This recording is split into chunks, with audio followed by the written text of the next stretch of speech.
Ladies and gentlemen, I must say thank you to all of you that have subscribed to this channel and helped me get to 100,000 subscribers. For those of you who don't know, 100,000 subscribers is kind of a big thing for a YouTuber. Basically, when you get to 100,000 subscribers, YouTube gives you this silver play button, which basically acknowledges all the hard work that you've done and shows you as being, kind of a leading voice, if you will, in terms of YouTube land. There's like hundreds of millions of YouTube channels. Very few of them ever grow to 100,000 subscribers.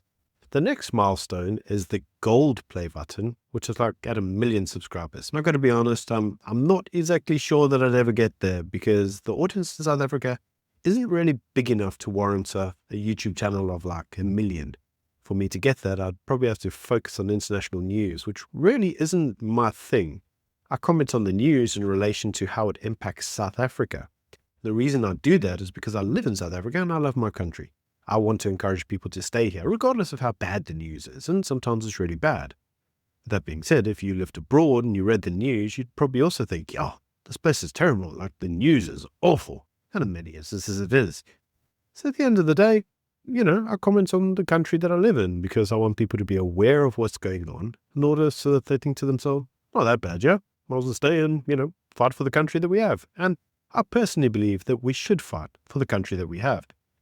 So anyway, let's get on to the main news story of today, outside of my thanks for the 100,000.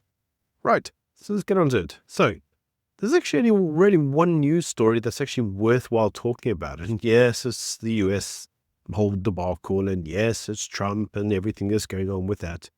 And I must admit that even myself, after 2 weeks of doing Trump stories, I'm also a little bit bored of it, but unfortunately the news isn't going away. So let's look at the latest thing to happen. And actually it was Secretary Marco Rubio. Now, for those of you who don't know who he is, he's kind of a big deal in the US. And he's the guy who should basically be coming to the G20. Well, he issued a tweet today. And he basically said he's not going to come to the G20. And there's a reason for that. He says, and I'm going to quote the actual message to you verbatim.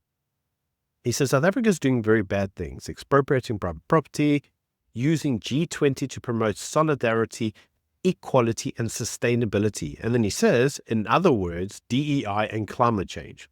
My job is to advance American national interests, not waste taxpayer money or coddle anti-Americanisms.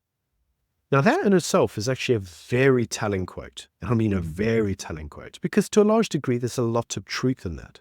What the South African government for the longest time under the ANC has been doing is having a high degree of anti-Americanism.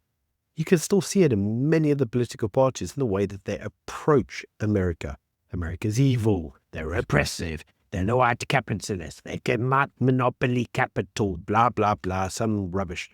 But at the end of the day, America is a net importer from South Africa. They buy our goods.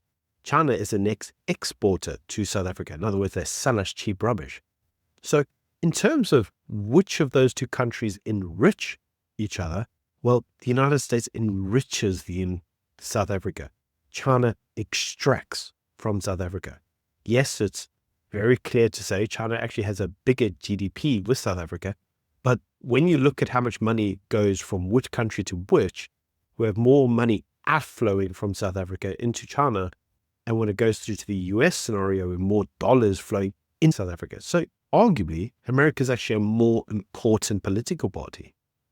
But the American might, if you want to call it that, for the longest time, has been a bit muted. To the point where, to a large degree, under the Democrats, nothing really happened between our relationship and them. And this is now reversing because of Trump's America First approach.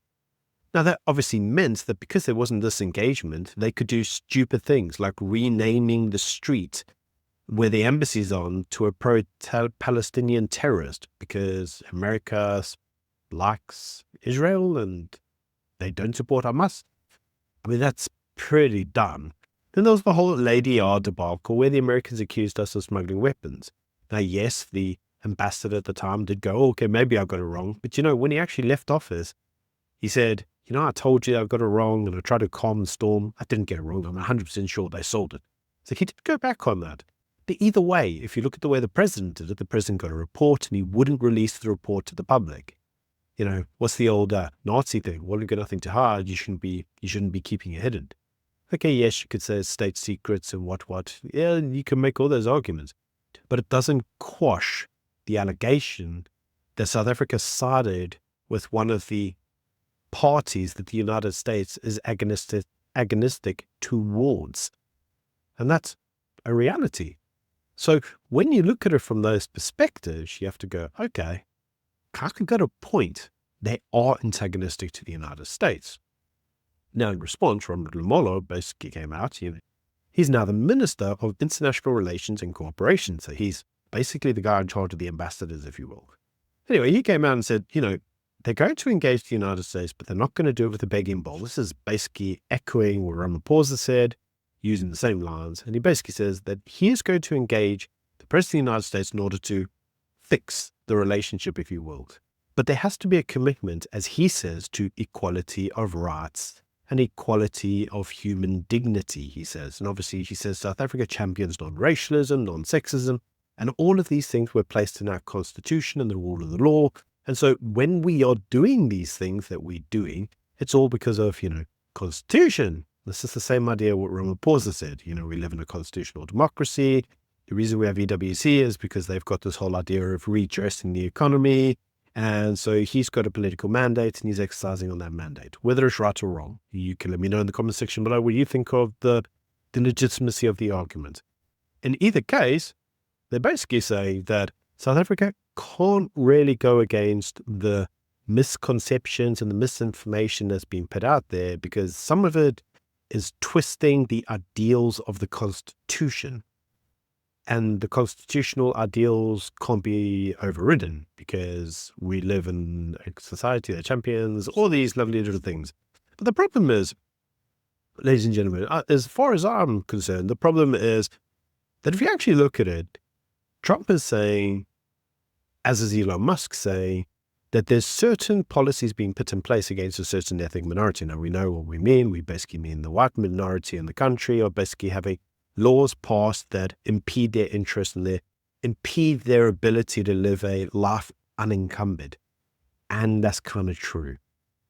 Because the United States has looked at the type of things that we're doing in order to push forward things like affirmative action and race-based policies.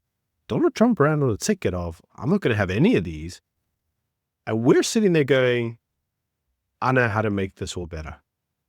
And that is, we're going to put in place a thing that fixes Transnet through private enterprises by enforcing BEE. Yeah, the very thing that people are telling you that we don't want, they're like, you know what we're going to do? We're going to double down on it. But nobody wants it because you want international investors to come here. And then you're like, yeah, we want that too. Private intervention, we want private enterprises to come and invest in railway structure to improve the country's infrastructure. Must have BEE. All while people are telling you BEE is terrible. It's like they're dumb. They just can't help themselves. So what is that actually going to mean today for the SONA? Well, unfortunately, at the time that I'm doing this whole thing, can't really tell you what the SONA is going to say, basically because I'm recording this prior to the SONA. But I project that we're going to have the usual stuff. We're going to create jobs, the smart cities. We're going to have, crime reform. And there's going to be loads of reforms on the tables. Problem is, whenever there's these arguments of reform, we never actually have them. Whenever we have these promises of smart cities, they don't exist. Everybody still lives in townships. Nothing ever materializes. And I suspect that today, this year is looking very different than any others. But I don't know that. I haven't seen the SONA. Maybe I'll comment on it and that'll be the video for Monday. But anyway, story right now is that the United States say they don't want to come to the G20. This is actually a massive problem for South Africa because we were hoping to showcase South Africa as an investment destination during the G20. We wanted to encourage people to invest here. And the United States has just flat out said, nope, not interested. You can do it with all the other commie people that you do it with, Brazil and whoever else. They ain't going to invest in your countries. We might have, but we don't want to because you're antagonistic to America and we need to be pro-American now. Interesting times to be alive. Anyway, you can let me know what you think in the comment section below. Until Monday, bye.